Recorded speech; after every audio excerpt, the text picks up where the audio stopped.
Hello friends, स्वागत करता हूं आप सबका मेरे इस YouTube channel English Hindi translation पर।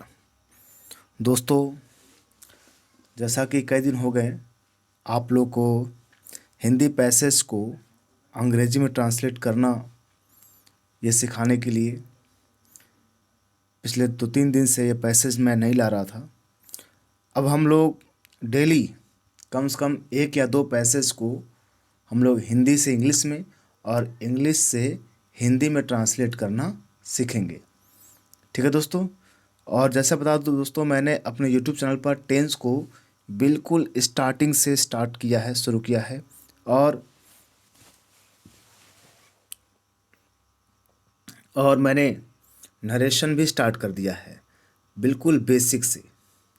तो जो बच्चे सीखना चाहते हैं, समझना चाहते हैं, बिल्कुल इंग्लिश को बारीकी सीखना चाहते हैं, तो चैनल से जुड़िए। आपके लिए बहुत फ़ायदेमंद होगा, आपके लिए बहुत ही फ़ायदेमंद होगा। चलिए स्टार्ट करते हैं दोस्तों। हम लोग इस पैसेज को हम लोग इंग्लिश में ट्रांसलेट करेंगे।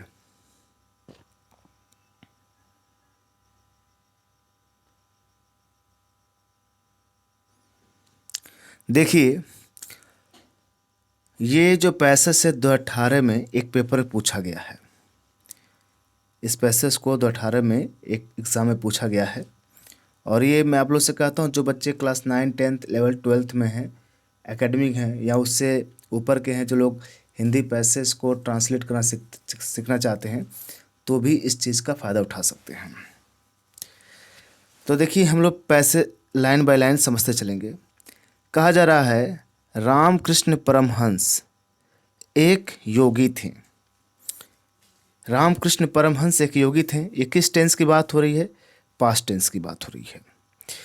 इसमें कोई क्रिया नहीं है ना, इसलिए इसे वाज वर्ब का यूज करके बनाएंगे। कोई क्रिया मतलब कोई काम तो नहीं कर रहे हैं जी।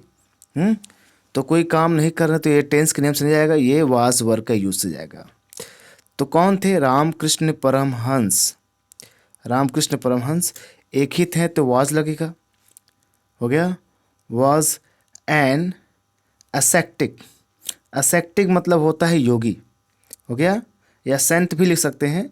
या एन एसेक्टिक मतलब एन क्यों लगा है? क्योंकि एसेक्टिक ए से बोला जा रहा है, हो गया। हिंदी वर्णमाला का अ से लेके अहाँ तक जो जिन वर्डों का उच्चारण होता है उन्हें हम वावेल मानते हैं और उनके पहले एन लगता है, तो यहाँ एसेक्टिक होगा। ठीक है, तो ही वॉज एन एसेक्टिक। कौन? रामकृष्ण परमहंस। हो गया भाई। आगे देखते हैं हम लोग क्या कहा जा रहा है। उनका बचपन का नाम गदाधर था। गदाधर, उनके बचपन का नाम गदाधर था। ठीक है, तो उनके बचपन का नाम गदाधर, इसमें कोई क्रिया नहीं हो रही है क्योंकि ये किसी नाम की बात हो रही है, पहचान की बात हो रही है, तो इसलिए वाज वर्ब का यूज होगा। तो उन किसका नाम? उनका नाम, his name, his childhood name, उनके बचपन का नाम, हो गया। हिज चाइल्डहुड मतलब उनके बचपन का नाम, नेम, वाज मतलब था, क्योंकि एक ही नाम है इसलिए सिंगुलर है तो वाज लगेगा। प्लुरल होता वर होता WER वर, इसलिए his childhood name was Gadadhar. Okay, Gadadhar था।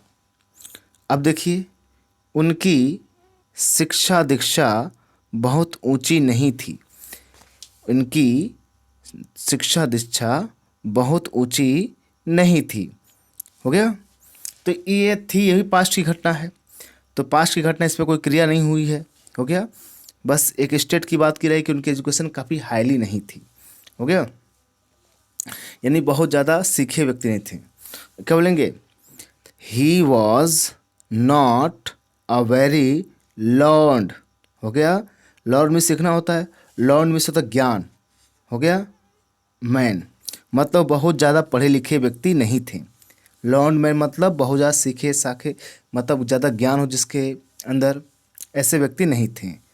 ओके, किंतु जो बातें वे कह गए वे किंतु जो बातें वे कह गए वे अनूठी हैं, हो गया। मतलब अनूठी हैं, इम्पोर्टेंट हैं, हाँ, अमेजिंग है। ओके, तो बट मतलब किंतु, बट मतलब किंतु। जो बातें मतलब वाट एवर मतलब जो, हो गया। वाट मतलब जो भी होता है, या जो भी। Whatever he had uttered, uttered means होता है कह देना। अब पास्ट में है कह गए हैं, मतलब पास्ट की बात है। तो वाट कहे हैं लिखा है, कह गए हैं, अनूठी हैं, मतलब प्रेजेंट की बात नहीं, कह गए हैं मतलब कह चुके थे। हो गया, ये पास्ट की बात हो रही है। तो वाट एवर ही हैड अटर्ड, हो गया, जो भी वह कह गए इज है जस्ट अमेजिंग, वो क्या है, जस्ट अमेजिंग है, वो अनूठी है, अनोखी है, अनूठी है, अनोखी है। ठीक, आगे बढ़िए। स्वामी विवेकानंद उनके शिष्य थे। स्वामी विवेकानंद क्या थे, उनके शिष्य थे। तो स्वामी, ये भी पास्ट की घटना है, इसमें कोई वर्ब नहीं हो रहा है, तो पास्ट में जाएगा। स्वामी विवेकानंद वॉज होगा, एक ही है। हीज क्या होगा, डिस्पाइल, हो गया। डिसिपल बोलेंगे, डिसिपल। तो डिसिपल मीन्स क्या होता है, शिष्य। ओके, तो Swami Vivekananda was his disciple. आगे देखिए, अब उनके बचपन का नाम नरेंद्र था, किनके, स्वामी विवेकानंद के। तो his childhood name was Narendra, उनके बचपन का नाम नरेंद्र था, किनके, स्वामी विवेकानंद के। आगे देखिए क्या कहा जा रहा है। रामकृष्ण परमहंस ने ही उन्हें विवेकानंद बनाया और वे विश्वविख्यात हुए। तो अब देखिए, रामकृष्ण परमहंस ने उन्हें विवेकानंद बनाया, यह घटना किसकी है, पास्ट की है। हो गया, तो पास्ट की है ना। तो पास्ट में क्या है, विवेकानंद बनाया, हो गया, किया, ये पास्ट इंडिफिनिट में आते हैं तो वर्ब का सेकंड फॉर्म लगता है। तो क्या कहेंगे, रामकृष्ण परमहंस मेड, मेड मतलब बनाना, किससे बनाया, हिम मतलब उन्हें, किसको, स्वामी विवेकानंद को। हिम क्या बनाया, द विवेकानंद बनाया। स्वामी मतलब यहाँ रामकृष्ण परमहंस, मेड मतलब बनाया, हिम उन्हें, हो गया क्या, विवेकानंद बनाया। नहीं, नरेंद्र जिनका नाम था उनको विवेकानंद किसने बनाया, रामकृष्ण परमहंस ने बनाया। आगे देखिए क्या कहा जा रहा है। और वे विश्वविख्यात हुए, मतलब पूरा वर्ल्ड उनको जाना। एंड यही पास्ट में, पास्ट इंडिफिनिट में, he became famous world wide, world wide मतलब विश्वविख्यात, हो गया, पूरे विश्व में, पूरे वर्ल्ड वाइड मतलब विश्व में फेमस हुए, बिकम फेमस हो गए। तो he became famous world wide, ठीक है, वर्ल्ड वाइड। आगे देखिए क्या कहा जा रहा है। वे कहते थे कि रामकृष्ण ज्ञान, योग, भक्ति और कर्म के साक्षात स्वरूप थे। कौन, रामकृष्ण परमहंस कहते थे ना, हाँ। तो कहा करते थे या कहते थे, तो ऐसे में यूज टू होता है, क्या होता है, use to. He used to से, मतलब ही यूज्ड टू मतलब किया करते थे। जब कोई पास्ट में कोई क्रिया हो तो उसके हम बताते ना, तो किया करते थे, खाते थे, पीते, दौड़ते थे, तो कोई क्रिया करते थे उसके यूज टू का प्रयोग होता है, यूज्ड टू। तो ही यूज टू वो मतलब कहा करते थे, दैट की, दैट मतलब की, दैट मतलब क्या होगा, अर्थ की, क्या करते थे। रामकृष्ण वॉज एन इपिटोम, इपिटोम में तो क्या होता है भाई, स्वरूप, एपिटोम थे, स्वरूप थे, किसके थे, ऑफ नॉलेज के, ज्ञान के, योगा के, हो गया, नॉलेज के, हो गया, एपिटोम थे, योगा के थे, हो गया, डिवोशन के थे, डिवोशन में क्या होता है, भक्ति, एंड डीड्स और कर्म के, और डीड मीन्स कर्म के क्या थे, साक्षात स्वरूप थे। उसके बाद क्या कहा जा रहा है, उनका जीवन हमें समुद्र से भी गहरा और आकाश से भी विस्तृत लगता है। लगता है, ठीक है। लगता है मतलब प्रतीत होता है, तो प्रतीत होता है, लगता है, ये प्रेजेंट डिफिन में आ गया ना। अब प्रेजेंट में तो उसके लिए एपियर होता है, हो गया, या सीम्स होता है, सीम्स टू या एपियर्स टू लगा सकते हैं इसके लिए। तो सब्जेक्ट क्या है, उनका जीवन, हिज लाइफ। एपियर्स टू कर सकते हैं, सीम्स टू कर सकते हैं, मतलब उनका जीवन प्रतीत होता है। अस मतलब हमें, कैसा, डीपर, गहरा, देन द ओशियन, ओशियन से, समुद्र से, एंड एक्सपेंडेड और विस्तृत, देन द स्काई, और आकाश से। मतलब उनका जीवन इस एपियर से प्रतीत होता है हमें, अस, डीपर, गहरा, हो गया, देन ओशियन, समुद्र से, एंड एक्सपेंडेड और ज़्यादा विस्तृत, देन द स्काई, स्काई से, आकाश से।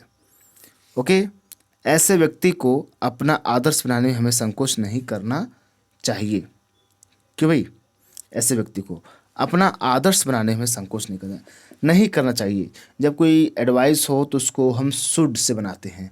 आपको ये नहीं खाना चाहिए, आपको ये नहीं पीना चाहिए, आपको वहाँ नहीं जाना चाहिए, हाँ, तो इसको आप कैसे बनाएंगे, शुड का प्रयोग करके बनाते हैं। तो क्या कहा जा रहा है, वी शुड नॉट हेजिटेट, मतलब हमें हिचकिचाना नहीं चाहिए या संकोच नहीं करना। वी शुड नॉट हेजिटेट, क्या, in making such person, in making मतलब करने में, सच पर्सन्स ऐसे व्यक्तियों को, अवर रोल मॉडल, अपने रोल मॉडल बनाने में। तो वी शुड नॉट हेजिटेट, हमें संकोच नहीं करना चाहिए, इन मेकिंग बनाने में, सच पर्सन ऐसे व्यक्तियों को, अवर रोल मॉडल, अपना क्या रोल मॉडल, अपना आदर्श बनाने में। अरे समझ में। तो ये पूरा पैसेज को दोस्तों हमने कैसे बड़े सिंपल तरीके से इंग्लिश, हिंदी से इंग्लिश में ट्रांसलेट किया, पूरा लाइन बता दिया। अब मैं आपको इसको लिखवाऊंगा दोस्तों, हैंड रिटेन आप लोग को हिंदी से इंग्लिश में ट्रांसलेट करवाऊंगा ऐसे पैसेज को, ताकि आप लोग इसको आराम से जान सकें कि कैसे कैसे कौन सा टेंस लगा है, कौन सा रूल लगा है, कैसे बनाइए। ओके, तो आशा करता हूँ आप लोगों को समझ में आया होगा दोस्तों। ऐसे ही चाहते हैं कि इंग्लिश हम सीखते रहें और ग्रामर का नॉलेज हो, इंग्लिश स्पीकिंग का नॉलेज हो, हर विषय का नॉलेज हो, तो आप बिल्कुल इस चैनल से जुड़िए, ताकि आपको ज़्यादा से ज़्यादा फ़ायदा हो सके और ग्रामर के बारे में अच्छी जानकारी रख सकें। तो ठीक है दोस्तों, मिलते हैं हम लोग नेक्स्ट वीडियो में। Thank you very much.